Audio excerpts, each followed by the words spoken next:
안녕하세요. 저는 경기도 광주에 거주하는 60대 여성입니다. 여기 사연을 보내시는 다른 분들도 비슷한 내용을 언급하실 것 같지만 제가 제 사연을 이야기할 줄은 정말 몰랐습니다.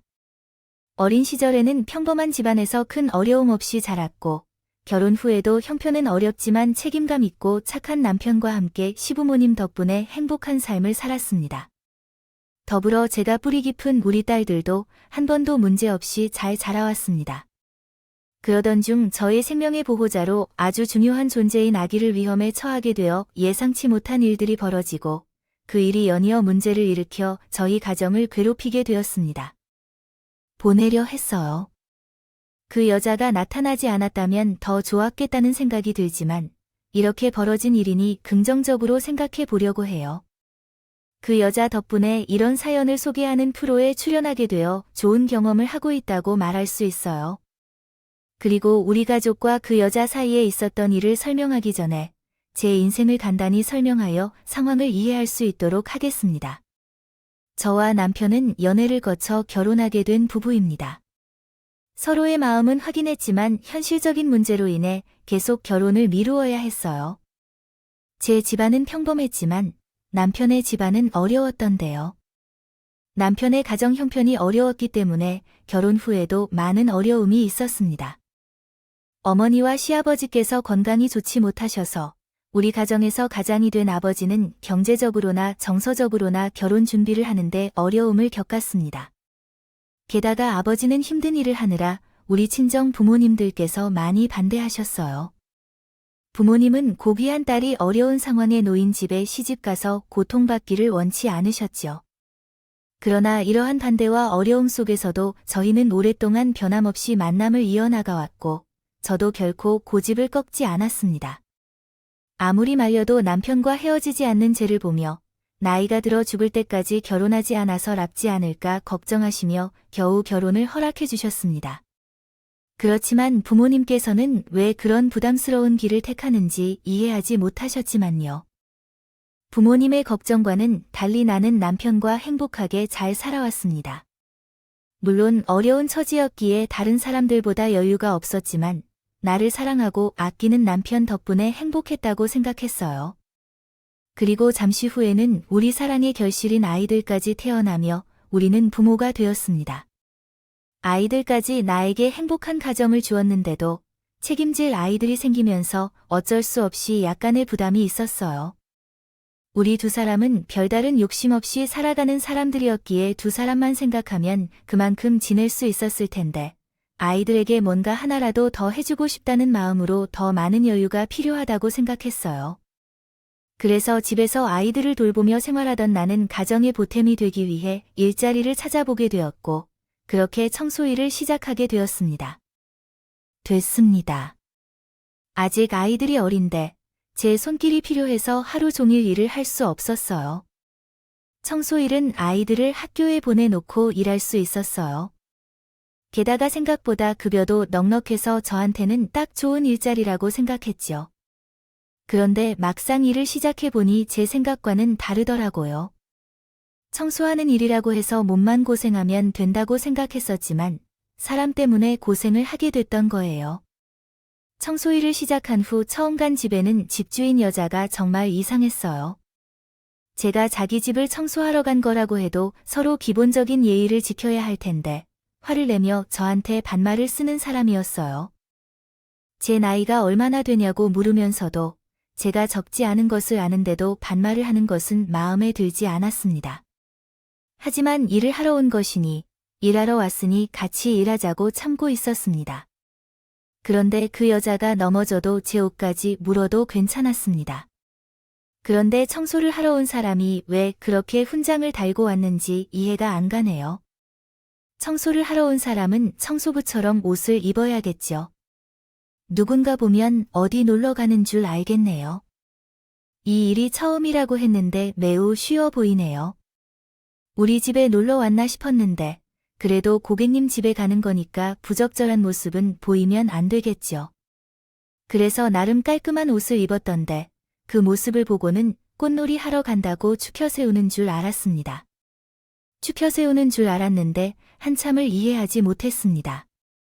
트집을 잡았습니다.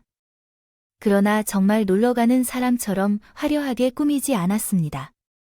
별 상관을 다 했다고 생각했지만 그때는 처음 하는 일이라 잘 모르기도 했고 고객 불만 사항에 말대꾸하는 것도 그래서 굳이 아무 말도 하지 않았어요. 그냥 불편하셨으면 죄송하다고 시정하겠다고 했습니다. 그 정도 했으니 그 여자도 적당히 넘어갈 법했는데 거기서 끝나지 않았습니다. 청소를 대충 할까 싶어 의심스러워서 그러는 건지 아니면 무언가 훔치려는 것인지 감시를 하는지는 몰라도 바쁜 제가 청소하느라 뒤를 쫓아다니며 제 동작 하나하나 비를 걸기 시작했습니다. 아줌마는 왜 안 하는 건지.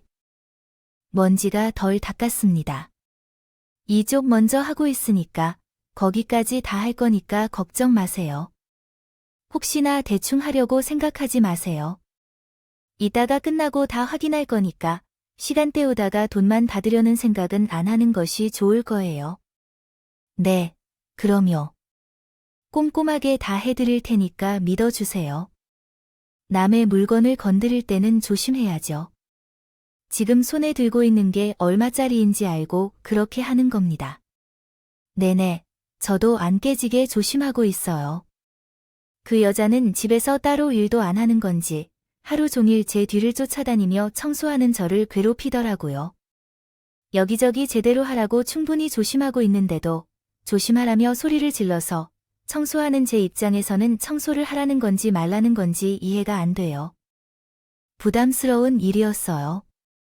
게다가 일일이 시키시면서 제가 무언가를 훔칠까봐 눈을 불태우며 감시하시더니 아무런 죄도 없는 저를 잠재적 범죄자로 취급하는 모습에 결국 참지 못하고 정중히 말씀드렸습니다. 고객님, 조금 지나치시면 일을 진행하기 어려울 것 같아요. 고객님은 걱정 안 하셔도 돼요. 제가 청소를 잘할 테니 맡기세요. 제가 나쁜 짓 하려고 온 게 아니라 정당하게 여기서 일하러 왔으니 이 정도 말은 할 수 있다고 생각했어요. 그런데 그 여자가 제가 그 말을 하자마자 소리를 질러대며 난리를 쳤어요. 야, 너 지금 나 가르치려고 그러니? 남의 집에 청소하러 왔으면 조용히 해야지. 입술 딱 벌리고 청소라도 하러 갈 거야? 어디서 집주인에게 이러라, 저러라 명령을 해? 남의 집 청소를 도와주는 남자 종년 주제 어디서 혓바닥을 놀린다고? 나 알아, 나 진짜 죽고 싶어. 제가 못할 말을 한 것도 아닌데 저를 천민 취급하며 욕을 하고 열을 내는 여자 모습에 저는 어리나가 버렸어요. 그렇게 화를 내다가 열받는다며 저를 두고 방으로 쏙 돌아가 버리는데 너무 당황스럽고 모욕적이었어요. 사람을 어떻게 생각하면서 저를 괴롭히는지 기가 막혔어요. 그래서 그 집에서 일하시는 가정부 아주머니께서 달래주시며 얘기해 주셨어요. 아이고, 새 많이 놀랐겠어요. 아니에요. 괜찮은지 잘 모르겠어요. 남에게 이렇게 욕을 먹다니. 처음 봐서 그래요. 아직도 심장이 뛰어요. 너무 마음에 담으면 속상해지는데 마이 집 사모님은 원래 그런 경향이 있어요. 남들은 사소한 일에도 과하게 반응하고 마구 뛰는 것에 아예 말로 설명하지도 않아요. 집 사모님은 정신적으로 불안한 사람인데 가족이라고는 아무도 없고 남편까지 돌아가셨어요. 그래서 가족이라고는 아들만 있지만 아들도 아직 어린 편이어서 기대할 수 없고 결국 의지할 사람이 없어서 그렇게 되었어요. 사람을 만나는 것이 싫어서 밖에 나가지 않고 맨날 집에만 있으면서 일하는 사람들한테 그런 식으로 행동하는 거죠. 부리는 게 지루해서 그냥 답답하고 화가 나도 세이 좀 참아야 했어요. 처음에는 너무 화가 났지만 그런 사정이 있다는 걸 듣고 다시 생각했어요. 측근에 자긍심이 생기더라고요. 가족도 없이 어린 자식만 봐야 하는 그 여자가 청소하는 모습은 측은해 보였죠. 그래서 괴롭히지 않는 선에서 괴롭히는 건 안 되겠다고 생각했어요. 그래서 원래 그렇다는 가정부 아주머니 이야기 때문에 계속 그 집에 일하러 다닐까 고민했죠. 결정을 계속 내릴 수 없었어요. 그래서 그 집에서 일하고 다니는데 어느 날 일이 터져버렸어요. 그 여자가 유별난 사람이기 때문에 조심했지만 어느 날 실수로 그 여자 아들의 물건을 상해버렸어요. 청소하다가 책상 위에서요. 화병을 쏟아 아이의 책이 살짝 젖게 됐거든요. 마침 아무도 없을 때 벌어진 일이라 본 사람도 없으니 그냥 적당히 무마하고 말 수도 있었지만 저는 책임을 회피하지 않고 솔직하게 말했었죠. 저 사모님, 죄송한데 제가 청소하다가 물을 엎어서 아드님 책이 좀 젖었어요. 그 심한 건 아니지만 책이 상했으니 제가 변상하겠습니다. 다행히 서점에 파는 책인 것 같은데 내일 똑같은 걸로 사아 놓을게요. 정말 죄송해요. 뭐, 지금 아들 물건을 상하게 해놓고 그딴 말 하면 다야지가 잘못해서 남의 물건 망쳐놓고 새로 사다 놓으면 끝이니 그게 보상이야. 그리고 그걸 왜 내 마음대로. 당신이 결정한 것은 완전히 이상한 일이야. 내가 우리 집 물건을 조심히 다뤄달라고 말한 건데. 애초에 너 같은 사람을 믿을 바는 아니었는데 돈을 벌겠다고 고생하는 걸 보면 안쓰럽지만 그건 나를 속였다고 생각해. 응, 맞아. 아니란다. 사모님이 말씀이 좀 심한 것 같아. 맞아. 그냥 책일 뿐이야. 내 아들이 읽던 책이고 우리 집 물건이란 말야. 이게 어디서 심한 걸로 알아? 내가 어디서 큰 죄를 지었나? 그냥 책값 정도로 보상해주는 게 낫겠다고 생각해. 사람을 그런 식으로 모욕하고 무시하면 안 돼. 내가 화나겠다고 했잖아. 그런데 그게 대단한 일도 아니고 그냥 책인데 왜 이렇게까지 사람을 욕하고 말해? 왜 이런 얘기까지 듣고 이래야 하는지 모르겠네요. 책값은 변상해 드릴 거고요. 앞으로 여기 안 나올 테니까 다른 사람에게 알아보세요. 저도 더 이상 참을 수가 없어서 이런 일 안 하겠다고 그 여자 얼굴에다가 말하며 일을 그만두게 됐습니다. 그 후로 다른 집 청소를 다니게 됐죠. 그런데 그 여자가 어떻게 알아냈는지 우리 집 전화번호를 알아내서 연락해 오기 시작했습니다. 네, 그러고 나가면 그만이에요. 내가 나한테 무슨 피해를 줬는지 알아서 당장 돌아와서 사과하지 못하면 그러고는 매일같이 연락해서 욕을 하며 저를 괴롭히기 시작하더라고요. 전화를 받지 않으면 받을 때까지 계속 전화하면서 말이죠. 시도 때도 없이 전화벨이 울리고요. 집 전화를 못 쓸 정도로 사람을 괴롭히는 바람에 저는 한동안 괴롭힘을 견디며 시달려야 했습니다.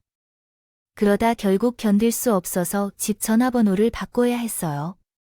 왜 하필 이상한 여자 한 명 때문에 이렇게까지 해야 하는지 생각하니 기가 막혔지만 번호를 변경한 뒤로는 더 이상 연락이 없어 다행했죠.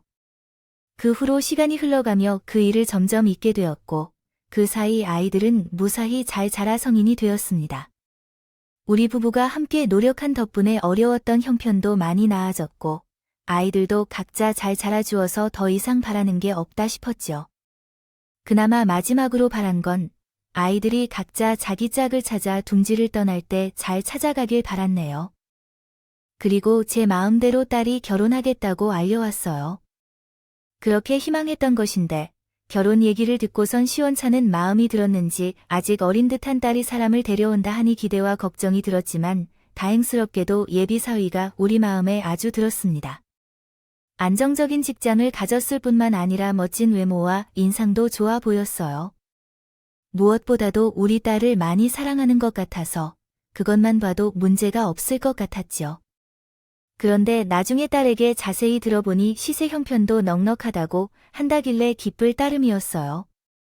우리한테만 떡국 떨어지는 게 아니라 시세 형편도 좋다고 하니 제 딸은 여유롭고 좋은 집에 시집가는 것 같아서 기쁘기만 했는데 그래서 잘 됐다고 생각하며 얼른 상견례를 하기만을 기다리고 있었어요.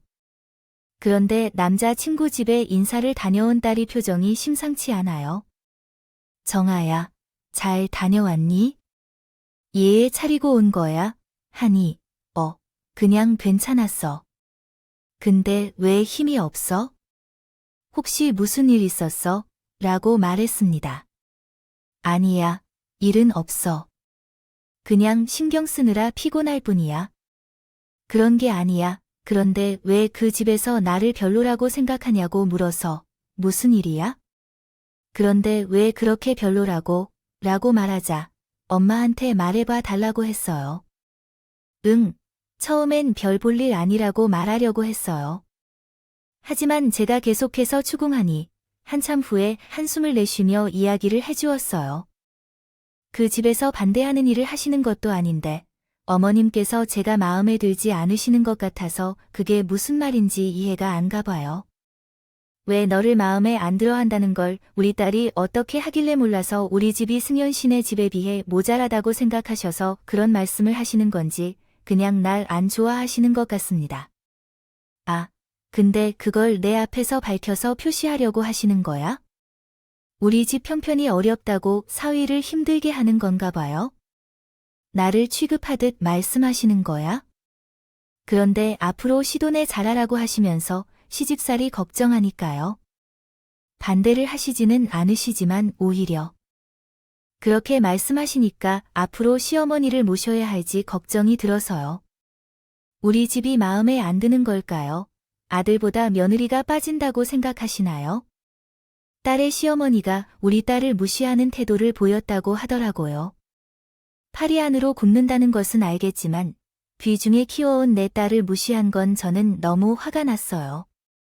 하지만 막무가내 결혼을 반대하진 않겠지만 적어도 사될 사람이 어떤 사람인지 만나보고 결정해야겠다고 생각해서 예정대로 상을 진행하기로 했습니다. 그렇게 오랜 고민을 하며 상견례 날이 되었는데 일이 안 되려 한 건지 하필이면 상견례 날장으로 가던 중 차량 접촉 사고가 났고 막았습니다. 아무도 다치진 않았고 경미한 사고였지만 사고 처리를 하느라 번거로움을 겪었습니다. 약속 시간이 늦어질까봐 걱정이 되더라고요. 그러다 약속 시간이 이미 늦어버렸는데 어떻게 해야 될까요?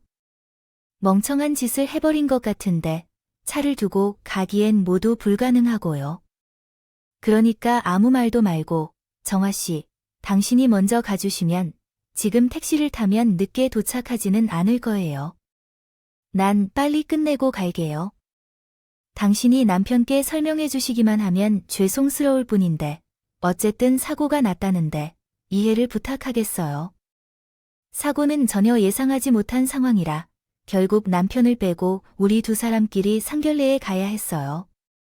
다행히도 약속한 시간에 맞춰 가스를 넣고 도착할 수 있었습니다. 식당에 도착해서 종업원이 상견례를 할 수 있는 방을 안내해 주었고 딸과 함께 서로를 달래며 긴장을 풀었어요. 늦지 않게 왔음에도 불구하고 꼬리 엉킴을 했고 호흡이 조금 헉헉거렸어요. 그럴 수 없어서 이야기를 하자면 처음 보는 사돈에게 더 나은 모습을 보이려고 했지만 부족하다는 생각에 이어 그런 고를 드러내지 않아야 했습니다. 때문에 시간을 확인한 후 정돈을 마치고 문을 열고 방으로 들어갔습니다. 얘기하지 못한 사건으로 약속한 시간에 딱 맞춰 도착한 것에 대해 사돈께 송구스럽다는 말을 하고 다시 한번 사죄를 표하며 자리에 앉았습니다. 정신이 없고 긴장해서 인사를 서둘러 한 탓에 그때까지 사돈의 얼굴을 제대로 보지 못했어요. 자리에 앉아 한숨 돌리고 나서야 사돈의 얼굴을 제대로 보게 되었는데 그 얼굴을 보고 깜짝 놀랄 수밖에 없었습니다. 오랜 세월이 흘러도 여전히 선명히 기억나는 그 사람이자 제 인생에서 가장 나쁜 사람으로 기억되는 그 사람이었습니다. 바로 그 사람이 제 눈앞에 있었으니까요. 과거에 제가 청소로 일할 당시 집주인이 그 여자였죠. 그 여자가 제 눈앞에 예비 사돈으로 앉아있는 것도 놀라웠습니다. 제가 그 여자를 기억하고 한 번에 알아 놀라웠어요. 그때 그 여자에게 당했던 일들이 얼마나 치욕스러웠던 일이었는지 다시 한번 깨닫게 됐죠. 여자는 예전에 비하면 많이 늙어 있었습니다만 특유의 표정과 분위기가 예전과 똑같았어요. 사람을 깔보는 그 눈빛마저도 말이죠. 하지만 저는 그 여자가 누구인지 알면서도 모른 척했어요. 알면서도 모른 척하고 싶었죠. 물론 제 심정 같아서는 좋은 인연이 아니었기에까지 모른 척하고 싶었어요. 여자에게 한 무더기 욕을 하고 딸을 데리고 나오고 싶었습니다. 과거에 제게 한 일이었기는 했지만 이번 일은 그동안 딸이 그 여자로 인해 힘들어했다는 것이 생각났습니다.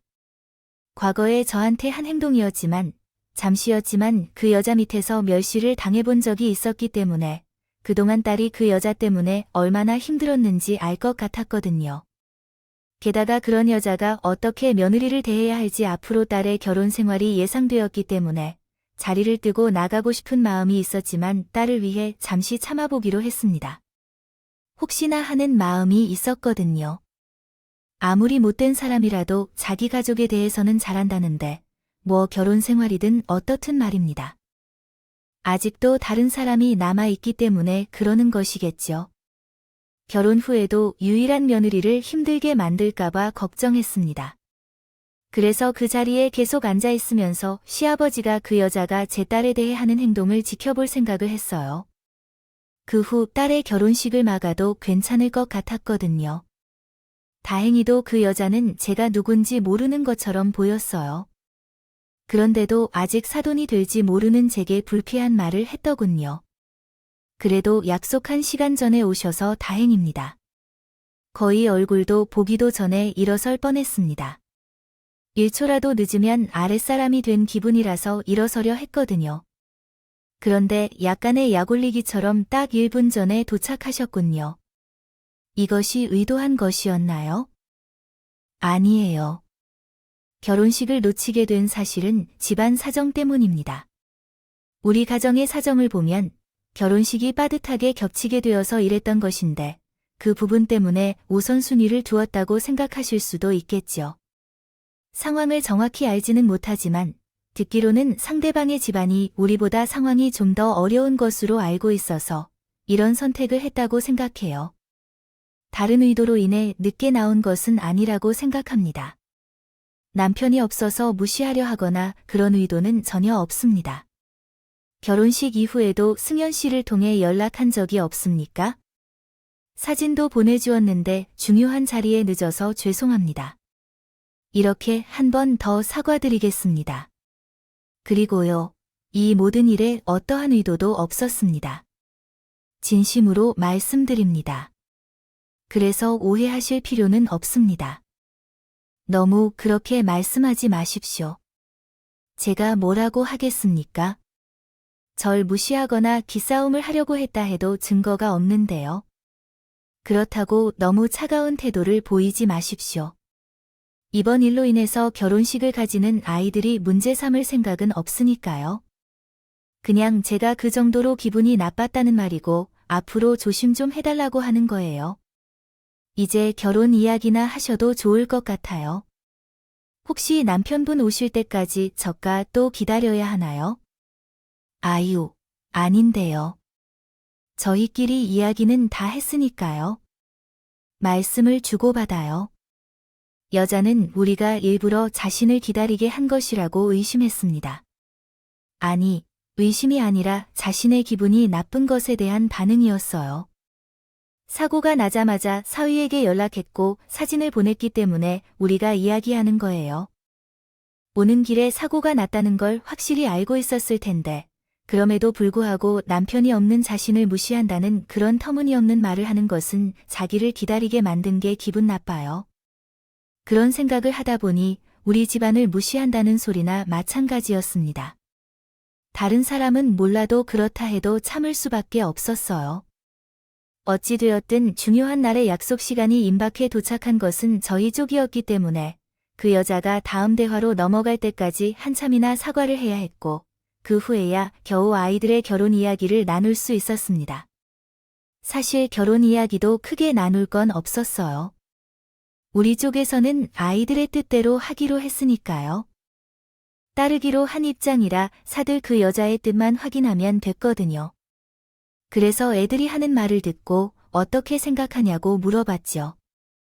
그런데 그 여자는 애들 말도 듣지 않고 정신이 다른 곳에 있는지 제 얼굴을 뚫어지게 쳐다보더라고요. 그러더니 묻는 말엔 대답하지 않고 제게 황당한 요구를 해왔죠. 저희는 애들 뜻에 따르려고 합니다. 그러니 사도께서 괜찮다고 말씀하시면 그대로 진행하려고 하는데요. 어떻게 생각하세요? 저기, 아까 저한테 했던 말 다시 해봐요네. 그게 무슨 아까 한 말이 있잖아요. 그 죄송하다고 나한테 사과한 말 그 부분 다시 해보라고요.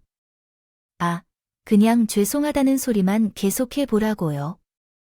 왜 아까 그 일이요? 아직도 기분 나쁘신가요? 다시 한 번 더 죄송하다고 말씀드릴게요. 죄송해요. 죄송합니다. 아이, 근데 이렇게까지 말씀하실 건 아니지 않습니까? 저희가 몇 번이나 죄송하다고 말씀드렸는데, 그리고 약속한 상견례 시간에 늦은 건 아니지 않습니까? 근데 이렇게까지 하셔야 됩니까? 정말 너무 하신다네요. 아, 맞네요. 성질내는 모습까지 똑같네요. 어디서 봤다 싶었는데 그 아줌마가 맞았어요. 어쩐지 아까 죄송합니다라는 소리 할 때부터 누구랑 겹쳐 보인다고 했더니 이 아줌마는 지금도 남 앞에서 죄송할 짓만 하고 있네요. 아줌마 나 알죠? 그때 우리 집 청소하던 아줌마지. 나 기억 못해요. 아니면 기억하면서도 못하는 척 하는 건가요? 예전에 나한테 무시당한 일을 자식에게까지 알리고 싶지 않아서 아니면 딸자식 좋은 집안에 시집 보내서 인생을 확 바꿀 생각을 해주려고 하는 걸로 여겨지는지 몰라. 승현아, 너 애랑 결혼할 생각 꿈도 꾸지 마라. 결혼은 사랑만으로 하는 게 아니야. 상대의 집안 배경도 봐야 하고 수준도 봐야 하는 거라고 하네. 말만 들었을 때는 좀 못 살아도 수준 이하는 아니겠구나 싶었는데 이건 볼 것도 없네. 승현아. 일어나자. 따라와. 그 여자가 결국 절 알아봤던 거였어요. 그리고 예전처럼 럼 사람을 무시하더군요. 집안 수준을 운운하더니 상냥하게 자리를 박차고 일어선 여자는 아들을 데리고 나가려고 하더라고요. 당신이 말씀하신 내용을 이해하기 어려웠습니다. 다시 말해 주실 수 있으십니까? 집안 사정을 알아서 가을이 되겠지. 자식이 우리 집에 시집을 보내면 어떻게 잘 살 수 있을지, 또 그들의 앞에 떨어질 어려움을 얼마나 받아야 하는지 생각하면서 내가 이 결혼을 허락할 수 없어. 왜 그들을 속이며 배려해줘야 하겠어? 그리고 아줌마가 돈이 필요하다면 그때처럼 열심히 일해서 벌어서 딸 자식을 키우라고 생각하지 말고 이 돈은 나의 어려움 때문에 준 것이야. 밥값도 내가 내고 나가니까 오늘은 행운의 날이라고 생각하고 우리를 속이고 돈욕으로 대하는 여자에게는 돈을 뿌린 채로 방을 나가려는 것을 보고 그 말을 듣고 저는 그런 행동은 안 하겠다고 생각했습니다. 그러한 어려움을 겪으며 이 결혼을 진행할 수 없었어요. 딸의 결혼식을 올려놓았으면 된 거였는데 제 딸이 어떤 무시를 당할지 예측이 되었어요. 그래서 배려가 필요했던 거죠. 그래서 잘해봤어요. 여자를 붙잡지 않고 놓아주려고 했죠. 그러나 그때 나가려던 그 여자의 발걸음이 문 앞에서 멈춰섰어요. 사고를 해결하고 식당에 도착한 남편이 문을 열고 방으로 들어오면서 두 사람이 마주쳤어요. 남편이 누구인지 모를 때는 길을 내주라고 했어요. 야, 비켜. 왜 그래? 이 사람 우리 사돈이 아닌데. 아니, 늦어서 기다리셔서 화가 난 거 아니에요. 정말 죄송합니다. 늦어서는 안 된 자리였는데 너무 화가 나셨나 봐요. 잠시만요. 혹시 성함이 어떻게 되시는지요? 뭐야, 이 집 사람들은 전부. 사기꾼들은 사람들을 속이기 위해 다양한 수단을 사용합니다. 제가 여기 있는 이유를 알고 무얼 하려고 하는지요? 제 길을 막지 마세요. 어머나, 너 김미진 맞나요? 무슨 말씀이세요? 누구신지요? 김미진입니다. 운이 없어서 이딴 놈들을 만나네요. 제가 나와 달라고 해요. 어디서 거짓말을 하나요? 김미진이 분명한데. 야, 팔 줘봐. 발 내놔. 남편과 그 여자는 서로 알고 있는 사이 같았어요. 그러나 뭔가 좀 이상했습니다. 남편은 그 여자를 알아보는 것 같았지만 그 여자는 아니라며 계속 주장했어요. 여자는 방을 나가려 했고 남편은 여자 앞길을 막으며 계속해서 확인하려 했는데 그랬더니 남편이 여자의 팔을 붙잡았고 거칠게 소매를 걷어올렸어요. 소매를 걷어올린 남편은 확신에 찬 듯한 표정을 지으며 여자에게 소리쳤어요. 너도 눈이 있으면 내 발 보고 아니라고 말해봐라. 이래도 거짓말할 거야? 이게 진짜야. 김미진, 너 그동안 어디 있었어? 어디 숨어 있었냐고. 인연을 은혜로 갚아야 해. 너 때문에 우리 집이 어떻게 살았는지 알아. 너 때문에 우리 부모님께서 어떻게 되셨는지. 아니라고. 이 똥물에 튀겨주고든 모자랄. 오빠, 내 말 좀 들어봐. 전부 다 오해했어. 나도 아저씨 아주머니께 찾아가려고 했어. 진짜야, 이게 그래도. 거짓말을 하러 하는 것 같아요. 여자에게 화를 내는 남편이 급기와 손을 올려 여자의 뺨을 때렸습니다. 얼마나 세게 때렸었는지 문 앞에 있던 여자가 다시 자리에 앉던 중에 날아갔죠. 그러자 사위도 가만히 있지 않았어요. 자기 어머니가 괜찮은지 확인하며 제 남편을 죽일 듯이 노려봤어요. 지금 뭐 하시는 것입니까? 저희 어머니를 왜 때리세요? 두 분 사이에 무슨 문제가 있는지 모르겠지만 그렇다고 폭력을 행해도 됩니까? 남자가 여자를 때려도 되냐고요? 아무것도 모르는 자식이 나섰다가 빠져. 이 자들이 뭘 하겠냐고 끼어들어 라며 말했죠.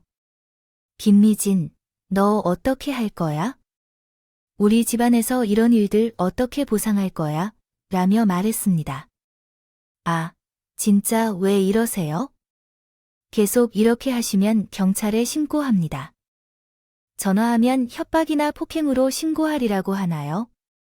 그냥 신고하십시오. 신고하니 당신의 어머니도 교도소에 갈 거려. 어머니가 나한테 맞아줘도 할 말 없는 사람이에요. 그것을 알면서도 이런 짓을 하는 거겠죠. 그게 무슨 일인데요? 우리 사이에 생긴 문제잖아. 내가 잘못했어. 그러니 여기서 이러지 말고 다른 데 가서 조용히 해결합시다. 오빠가 만족할지 모르겠지만 내가 모든 책임을 질게요. 그래, 내가 말하는 게 맞아. 아들이 사실을 알게 될까 봐 제일 두려운 거네요. 맞아요. 아들이 그 일로 가장 큰 혜택을 받았겠죠. 그래서 그런 건가요? 아들은 어디서나 모난 곳 없이 정말 잘 살아요. 커서 그러네. 아들도 이제는 알아야 할 것 알아야지. 이만큼 잘 자랄 수 있었던 것이 어떤 이유에서, 누구의 덕분인지. 오빠가 아니에요. 제발 무릎을 꿇고 두 손을 싹싹 빌고 있는 여자를 보면서 나도 어떤 일인지 생각했어요. 대충 들어보니 남편뿐만이 아니라 우리 시부모님과의 관련이 있어 보였거든요. 나는 처음 듣는 이야기라서 남편이 하는 말을 최대한 집중해서 들었어요. 그랬더니 저와 비교할 수 없는 일이 있었어요. 우리 시댁과 그 여자 사이의 말이에요. 그 여자와 우리 시댁 사이의 일을 설명하려면 아주 오랜 시간 전으로 돌아가야 했어요. 제 남편이 이제 막 중학생인 지금 알게 된 일이죠. 과거의 어느 시절 남편이 중학교에 다니기 전인 겨울날에 시부모님께서 길거리를 방황하던 고아를 집으로 데리고 오셨다고 합니다. 시부모님께서 데리고 온 그 고아는 평소부터 시부모님께서 다니시는 길에서 구걸을 하던 아이였으며 아들과 비슷한 나이로 길가에서 구걸하는 모습이 항상 시부모님의 마음을 울리게 했습니다. 어느 날 부모님께서 도둑질을 하다가 상인에게 붙잡혀 혼을 나고 있는 그 고아를 발견하고 대신 값을 치르셨다고 합니다. 또한 그 고아가 제대로 먹지 못한 채로 추위 속에서 떨고 있는 모습을 보시고 마음을 내렸다고 하셨습니다. 그리고 그 고아를 데리고 챙겨주는 동안 그 고아가 바로 김미은이라는 여자였습니다. 그날 이후 그 여자는 제 시댁에서 시부모님의 보살핌을 받으며 생활했습니다. 부모님께서는 나는 학교에 다니지 않고 집안일을 하면서 지냈다고 해요.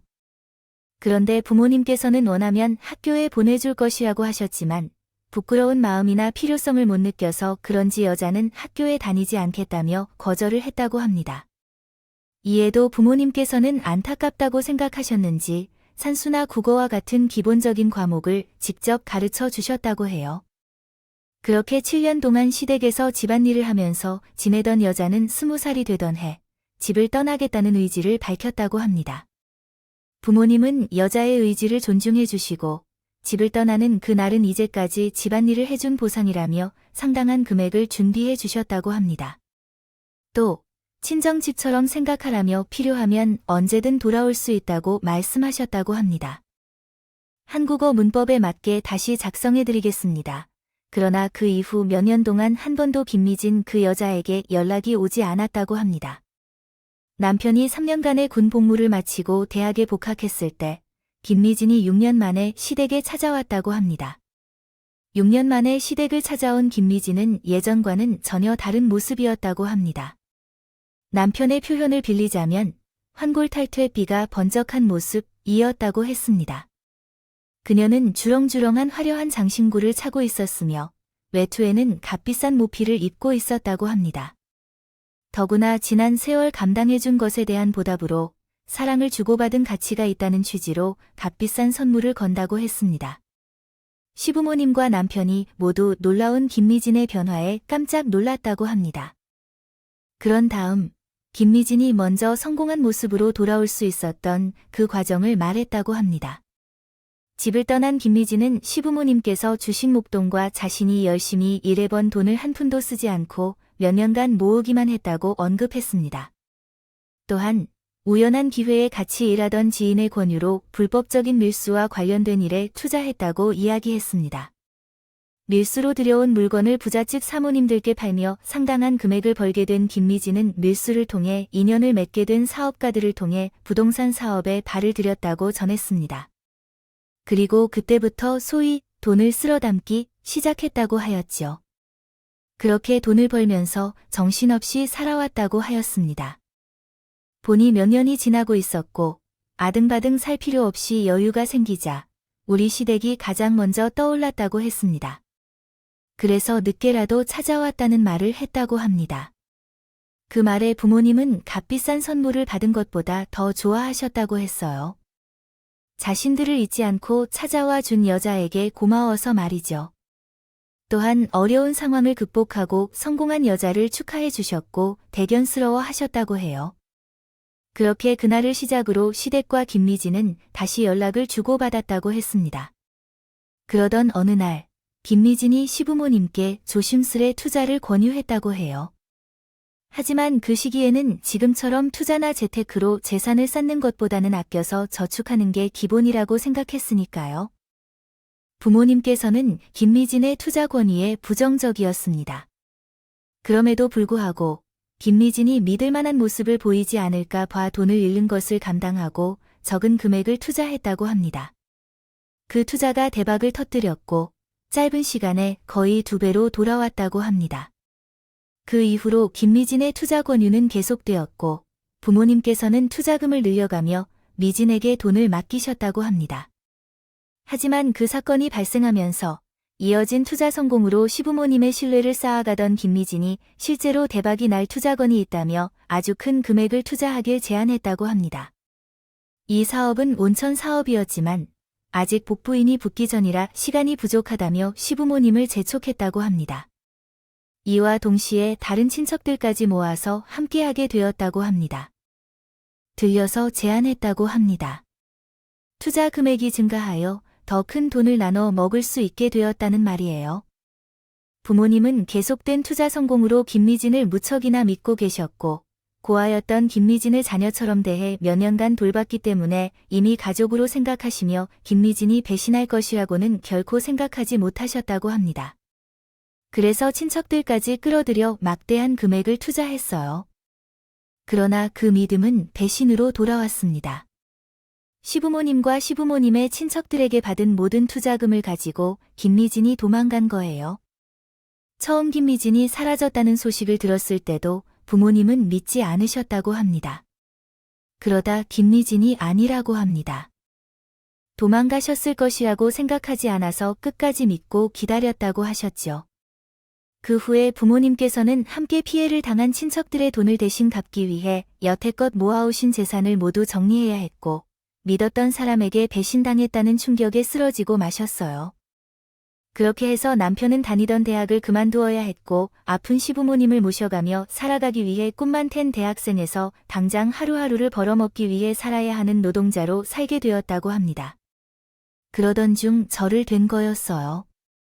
그런데 그 철천 원수 같은 여자 김미진이 우리 딸의 시아버지가 될 사람으로 우리 부부의 사돈으로 상견례 자리에서 만나게 되었던 거죠. 시댁과 그 여자 사이에 있었던 겁니다. 이야기를 들으면 화가 나지 않을 수 없었습니다. 이미 고인이 된 우리 시어머니와 시아버지를 생각하며 우리통이 터질 지경이었어요. 몸이 불편하신 와중에도 모자란 며느리의 손길에 대해 단 한 번도 목소리를 높이거나 짜증을 내신 적이 없던 분들이었습니다.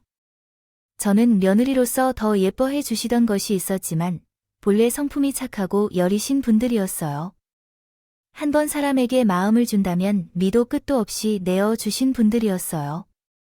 그런 분들이 어떤 마음을 품고 그 여자를 대했을지, 그러한 배신을 당했을 때 얼마나 큰 충격을 받았을지, 그것을 제 피부와 마음으로 느꼈습니다. 또한 그 여자 때문에 두 분이 평생 불편한 몸으로 살아가셨고, 제 남편 또한 날개가 꺾여 힘들게 지내셨습니다. 지냈다고 생각했을 뿐이었죠. 그래서 저도 그 여자에게 달려들었습니다. 이축 1년 네가 2년이었네. 우리 아버지 어머니는 평생 누워서 계시게 만든 년이 너였다. 같은 년 덕분에 몇 사람의 인생이 바뀌었는지 알아요? 시부모님도 우리 남편도 너 덕분에 얼마나 힘들었는지. 아니라고 묻지도 마세요. 그녀를 키워주고 가족처럼 대해준 사람들을 배신하고 그들의 돈으로 호화 생활을 한다는 것이 좋았다고요? 너 같은 사람은 죽어야 해. 너 같은 사람은 교도소에 갈 필요도 없어. 인간다운 것이 아닌 그지 같은 행동으로 교도소에 들어가서 뭘 바라겠어? 애초부터 반성이라는 걸 모르는 사람이 제 손과 발을 막 휘두르며 그 여자를 따른다니. 그를 때리다가 남편이 나를 말리고자 했지만 나는 그만하라는 것이 아니라 문제가 발생할 경우 그것을 직접 해결해야 한다는 이유로 행동했어요. 에이, 그만해 하면서 계속 싸울 경우 우리 둘 다 교도소에 갈 수도 있다고 생각했거든요. 그 전년에게 복수해야 할 책임이 우리 부모님과 내게 있어요. 오늘 그 녀석 끝낼 거야. 어떻게 그래? 당신도 그리고 아버님과 어머님께서 어떻게 사셨는지 안다. 내가 직접 보고 나도 천연한 볼 일이 있어서 말하지 못했지만 아주 예전에 청소를 하러 다녔을 때의 일을 기억하시죠? 그때 전년 집에 가서 일을 한 적이 있었는데 그때 전년이 나에게 얼마나 심술궂게 했는지 알아요? 그러더니 갑자기 집 전화번호를 바꿀 일이 있었지. 정아가 갑자기 전화해서 욕을 했다고 해서 그 일에 대해서는 전에 있었던 일 때문이야. 내가 전에 앞에서 한 말 때문에 나를 괴롭혔다고 그래서 집 전화번호도 바꾸었어. 오늘은 다시 어떤 일이 있었는지 알아? 여기 있는 이 도인연, 이 나를 향해 던졌어. 내가 자기 집 청소를 보여줬다는 것을 기억하고는 사람을 무시했다고. 우리 청아가 있는 자리에서 뭐 이러냐? 김미진, 이 모든 게 사실이야. 아니, 묻지 않아도 돼. 그냥 오늘 너 죽어. 우리 집에 사기친 일은 공수시오지. 지나서 죄를 받을 수도 없고 우리 부모님, 나와 나뿐만 아니라 내 아내, 내 자식 앞에서 그런 짓을 한다고? 넌 살아 있을 필요가 없어. 오늘 여기서 종을 맺자. 끝내자고 오빠, 내가 잘못했어. 이렇게 빌게가 잘못했어. 제발 용서해줘, 오빠. 은승연아 내가 사람 좀 말려봐라. 이러다 엄마 진짜 죽어. 그러니까 어서 나 남편이 눈이 돌아가자 하는데 여진 자기 아들에게 도움을 요청했습니다. 그런데 조금 전 남편의 이야기와 견해 자리에서 있었던 일이 충격이었는지 어떤 반응도 하지 않고 있었습니다. 그러더니 애타는 그 모친에 결국 고개를 돌렸어. 이후 김미진은 남편의 손에 끌려다니며 어느 곳 성한 곳이 없을 것 같았어요. 그러다 비명을 듣고 온 종업원의 제지로 겨우 남편 손에서 빠져나올 수 있었어요. 김미진은 죽었다 생각되던 그는 다시 살아났고 그러한 여자를 오늘 끝내버리겠다고 결심한 적이 있었어요. 남편은 계속 흥분한 모습을 보였고 이러다가 정말 되돌릴 수 없는 일이 생길 것 같았습니다. 그녀는 마음속으로는 어떤 일이 일어나든 상관하고 싶지 않았지만 남편에게 우려할 만한 상황이 발생하지 않기를 희망했어요. 그래서 흥분한 남편을 진정시켜 집으로 데려가야 했지만 남편은 식당을 나가며 미진을 협박했습니다. 야, 김미진, 너 어디 살고 있는지 다 알아. 딸이 갖고 있는데, 그러니까 집에서 기다려. 내가 와서 우리 집안이 받았던 고통의 시간 그대로 갚아야 해. 줄 거다. 예전에는 꽁꽁 숨으면 끝이었지만 지금은 세상이 달라져서 어떻게든 찾을 수 있다고 내가 지구 끝까지 쫓아가 줄 거다고 말했어. 그 말을 들은 김미진은 공포에 젖은 듯한 표정을 짓고 있었습니다. 그런 이유에서 그 소등을 입고 나간 다음 날 김미진이 직접 우리 집으로 찾아왔어요. 그리고 오자마자 무릎을 꿇고 용서를 빌렸어요. 오빠, 정말 잘못했어. 나도 그동안 마음 편히 살았던 건 아니야. 이 세상에서 처음으로 날 믿어주고 아껴줬던 아주머니를 배신했다는 죄책감에 평생 불안해하며 살았어. 그래서 내 남편이 사고로 일찍 죽었을 때도 내 탓이라고 생각하면서 힘들어했고 언제든 나한테 피해본 사람들이 나타날 것 같아서 집 밖으로 다니지 못했어. 아, 또 사람들도 무서워했고 그러다 보니 별것도 아닌 일을 예민해지고 신경질적으로 편하게 되더라. 그래서 오빠 안내해주신 분께 그렇게 못되게 굴었던 거야. 가해자인 내가 할 말은 아니지만 나도 지난 세월 고통 속에서 살아왔어. 지옥 같았다고. 아, 물론 날 이해해 주길 원한다는 것은 아니야. 오빠가 허락해 주신다면 평생 내 죄값 갚아가면서 살고 싶어. 아저씨, 아주머니, 산수에도 찾아가서 용서를 구하고 싶고 나 때문에 피해본 금액은 내가 전부 보상할 건데 그보다 더 보상할 돈으로 해결하겠다는 건 아니야. 나 진심으로 오빠와 오빠 가족들께 사과할 거야. 그러니 제발 그 여자의 진심을 이해해 주세요. 저도 아직 잘 모르겠습니다. 주변에는 없는 사람들에게까지 자신의 정체가 밝혀질까 두려워하는 것이었나, 아니면 진심으로 죄책감을 느끼고 있어서 그랬는지 모르겠지만 여자는 눈물을 흘리며 사과했어요. 하지만 남편은 그녀의 사과를 받지 않았습니다. 사과든 돈이든 모두 말이죠. 싫다고 사과를 받는 것은 이미 너의 부모님께서 돌아가셨으니 너와 너의 부모님의 시간도 보상받을 수 없고 여기서 바라보면 너를 찢어 죽이고 싶다 해도 난 내 딸과 내 아내에게 어떤 사람이 되겠느냐. 그리고 넌 내 아들에게 부끄러운 부모가 돼버린 것 같더구나. 내 아들에게는 우울한 표정을 짓는 삶을 살며 해가 될 것이라는 생각이 들어. 자식의 얼굴을 바로 쳐다보지 못하고 있다면 이상한 생각을 하면서 살아가고 있는 것이겠지요. 살아오면서 이젠 내 앞에 우리 가족이 나타나지 않으면 얼굴을 볼 때마다 역겨웠고 힘들었습니다. 이성을 찾은 남편은 여자를 돌려보냈습니다. 그날 이후 그 지역과는 완전히 끝났다고 생각했습니다. 그런데 딸과 사위와는 차마 헤어지기 힘들었나 봅니다. 그 사건 이후 우리에게는 말하지 않았지만 결국 그 여자와의 일이 점차 잊혀지면서 결혼하고 싶다며 딸과 사위가 부탁했습니다. 당연히 우리 부부는 반대했습니다. 그 여자와 사돈이 되는 것은 일어서선 안 될 상황이었기 때문입니다.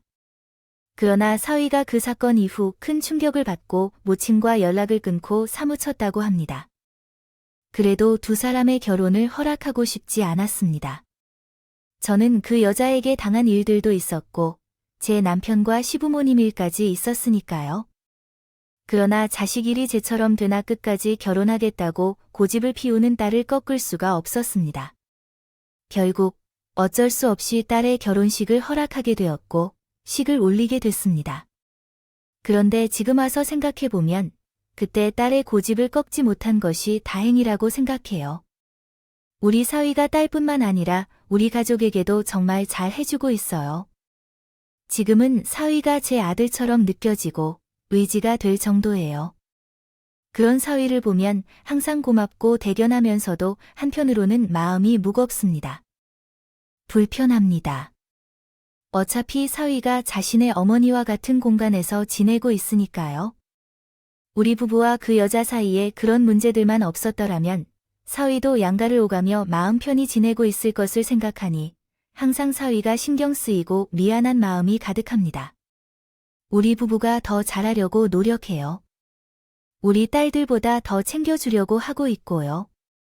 또 우리들 때문에 모자간 천륜을 끊는 것 같아서 우리 가족은 신경 쓰지 말고 모친과도 연락을 주고 받으라고 합니다. 우리 가족과 그 여자 사이의 문제지만 모자 사이의 문제는 아니니까요. 그런데 아직은 그 여자에 대한 사위의 마음이 풀리지 않은 것 같습니다. 아니면 아직도 우리 눈치가 보이는지도 모릅니다. 저는 모르겠습니다. 그 문제는 앞으로도 꾸준히 공부하면서 다시 풀어보려고 합니다. 물론 그 여자와 우리 가족이 가까이 지낼 일은 없을 것입니다. 우리는 우리 자식들만 잘 돌봐주길 바라며 제 이야기는 여기까지입니다. 이제 마치도록 하겠습니다. 마지막까지 제 이야기를 들어주셔서 감사합니다. 안녕히 계세요.